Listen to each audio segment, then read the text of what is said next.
My name is Kikelomo Atanda-Owo, and I'm the CEO of Z-Edge Consulting, and I'm the convener of Real Talk with Kike. And I'm honored to be the 15th most powerful female journalist in Nigeria. Where did you get that from accolade? From WIJ Africa, that's Women in Journalism.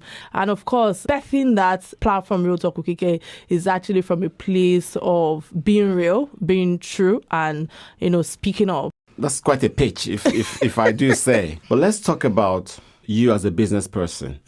What led to you setting up this business? Because you mentioned that you qualify as a journalist. Absolutely. Why didn't you just seek employment like the rest of us who work for organizations, follow our passion? At what point did you decide, I'm going to set up a business? I started off from Silverbird Television 19 years ago, actually, as an intern. And I grew from there, working from different organizations, from, Nigerian Compass. I worked with AIT. I worked with TVC at the early time of TVC. And my last paid employment, I rose to the position of Senior Vice President. How do you go from rising within an organization as Senior Vice President? Anyone will think you're at the top of your career. This is the moment where you consolidate all your effort, all the hard work. This is where you're about to be at the pinnacle of that company. How do you make that transition? What about the fear of the unknown waiting for you on the other side? How did you navigate that? I must tell you, and being real, birthing Z-Edge Consulting came off from a place of fear and at the place where I was vulnerable.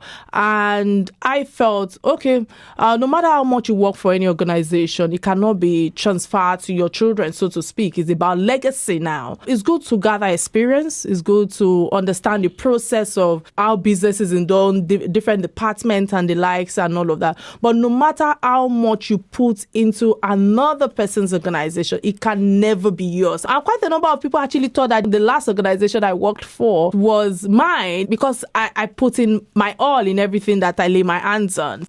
At what point did you think, okay, I need to take this leap now? Because the security you get from having a job, the salary that you get, that reassuring understanding that there's going to be a wage at the end of the month. When you turn your back to all of that and then you want to go out there in the wilderness, knowing fully what the competition you're going to come against. Because for somebody out there working really hard, believing that they're putting a lot into the organization they work for, making money for their bosses, but thinking that they can actually go off on their own. When you think of cutting off this umbilical cord that paid employment gives to you, it can be quite daunting. For somebody like you who's already done that, what are you saying to anyone who's thinking of taking that same step? I must say that consistency is key at managing your expectations. Being an entrepreneur, you don't have to have an office first off. You can start from your home, from the four corners of your room.